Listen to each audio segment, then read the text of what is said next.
26 June ছিল আমার birthday. So সেই বার্থডে উপলক্ষে ছোট্ট একটা কেক আনা হয়েছে। এরপরে কাচ্চি রান্না করেছিলাম, চিকেন কাচ্চি। আর হচ্ছে শাড়ি কিনতে চাচ্ছিলাম। সো এই উপলক্ষে ২ টা শাড়িও নিয়ে ফেললাম।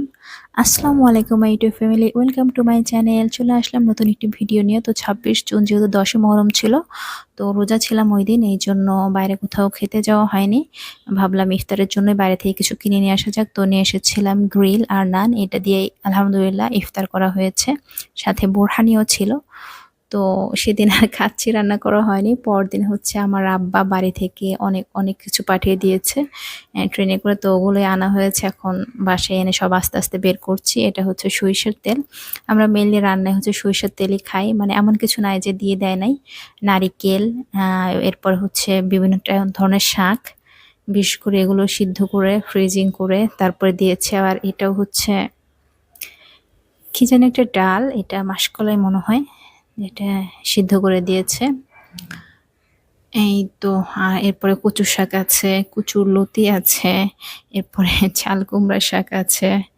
এরপরে হচ্ছে দিয়েছে হচ্ছে মুরগি। মুরগিটা অ্যাকচুয়ালি মিস্টেকেনলি চলে এসেছে। আমাকে গরুর মাংস দেওয়ার কথা ছিল। তো যেহেতু আইস অবস্থা আম্মা বুঝতে পারেনি, সো মুরগি চলে এসেছে। যাই হোক, রিজিকে যেটা ছিল।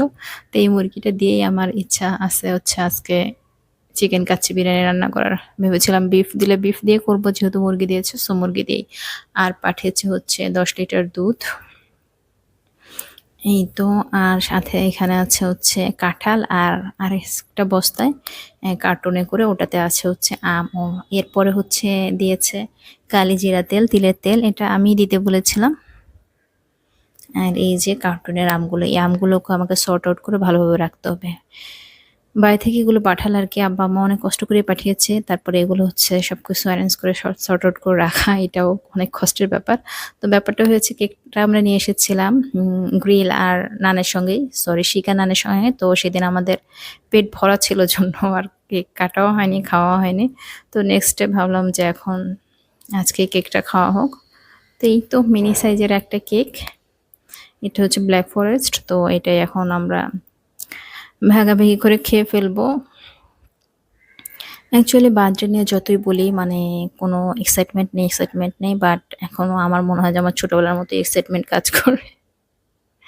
আপনাদের কি অবস্থা হয় কমেন্ট সেকশনে চাইলে জানাতে পারেন। তো এই তো। অ্যাকচুয়ালি ভাবছিলাম একটা বিগ সাইজের কেক আনবো। পরে ভাবলাম বিগ সাইজের কেক আনলে অ্যাকচুয়ালি খাওয়া হবে না। আর চিনিটা যেহেতু কম খেতে চাই, সো এইটাই ঠিক আছে। এটাও আমরা হচ্ছে হাফ খেয়ে আবার হাফ হচ্ছে ফ্রিজে রাখা হয়েছে। এখন পর্যন্ত এটা খাওয়া হয়নি। প্রতিদিনই ভাবছি খাবো, বাট অন্যান্য কাজের জন্য খাওয়া হচ্ছে না। তো এরপরে ভাবলাম যাই একটু কাচ্চি রান্না করি। তো কাচ্চির জন্য হচ্ছে চিকেন আমি আগের দিনই মেরিনেট করে রেখেছি। কাচ্চির মশলা প্লাস আদা রসুন বাটা সব কিছু দিয়ে এখন হচ্ছে কিছু পেঁয়াজ কুচি করে নিয়েছি, হ্যাঁ, বেরেস্তা করার জন্য। পেঁয়াজ বেরেস্তা হচ্ছে কাচ্চিতে দিব, এই জন্যই করা। আর হচ্ছে চুলায় হচ্ছে পানিও গরম দিয়ে রেখেছি কাচ্চির চালটাকে হচ্ছে সিদ্ধ করে নেওয়ার জন্য। আমি হচ্ছে আজকে চিনি গুঁড়া চাল দিয়ে কাচ্চি রান্না করব। যেহেতু বড় সাইজের পেঁয়াজ, সো খুব বেশি লাগবে না। আর ৬ পিস মুরগি দিয়ে হাফ কেজি চাল দিয়ে হচ্ছে আমি আজকের কাচ্চিটা রান্না করছি। মুরগি ওটাই যেটা হচ্ছে আম্মা বাড়ি থেকে পাঠিয়েছে। এখন তেলটাও হচ্ছে পাশের চুলায় হচ্ছে গরম দিয়ে নিয়েছি। এখন হচ্ছে পেঁয়াজগুলোকে কেটে তেলের মধ্যে দিয়ে দিব। পেঁয়াজ আমি খুব বেশি কুচি করে কাটতে পারি না, বাট একটু মোটা হলেও অসুবিধা হয় না আর কি। তেলের মধ্যে আমি দেখেছি সুন্দরই বেরেস্তা হয়ে যায়। সো যারা খুব বেশি একদম চিকন চিকন করে কাটতে পারে না, টেনশনের কোনো কারণ নেই, এভাবে বেরেস্তা সুন্দর হয়।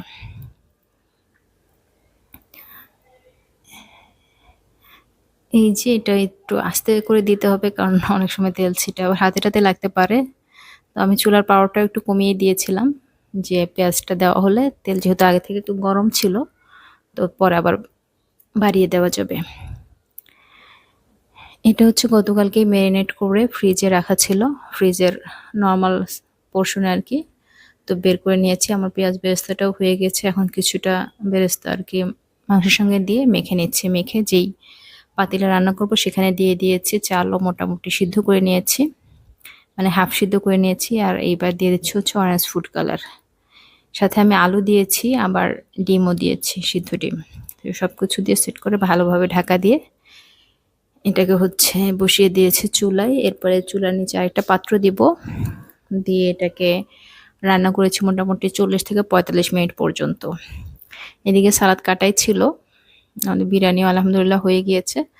সালাদটা এখন মেখে নিচ্ছি। সালাদে আমি আজকে ধনিয়া পাতা দিয়েছি আর সাথে দিয়েছি সরিষার তেল। তো সালাদটাও খুবই মজা হয়েছিল আলহামদুলিল্লাহ। ধনিয়া পাতা দেওয়াতে আমার মনে হচ্ছে টেস্টটা আরও ভালো লাগছে। নর্মাল আমরা সালাদে ধনিয়া পাতা দিই না, আজকেই দিলাম। আর এই যে দেখেন কাচ্চিটা, মানে দেখেই খুবই আমার কাছে টেম্পটিং লাগছে এবং খেতেও আলহামদুলিল্লাহ খুবই খুবই মজা হয়েছিল। এখন নিয়ে নিচ্ছি কাচ্চি। তো নেওয়া হয়েছে, এবার সালাদ নিচ্ছি আর সাথে আছে হচ্ছে মোজো। এরপরে আমি হচ্ছে মানে যেদিন আমরা বাইরে গেছিলাম সেদিন কেক সাথে 2টা শাড়িও কিনে নিয়ে এসেছি বার্থডে উপলক্ষেই। ভেবেছিলাম শাড়ি পরে একটু আশেপাশে কোথাও ঘুরতে যাবো, বাট সেটা যাওয়া হয়নি। তো ভাবছি শাড়ি 2টা দেখাই আপনাদেরকে। মেনলি প্ল্যান ছিল একেবারেই নর্মাল সুতি শাড়ি কেনার, বাট একটু গর্জিয়াসই কিনে ফেলছি মনে হচ্ছে।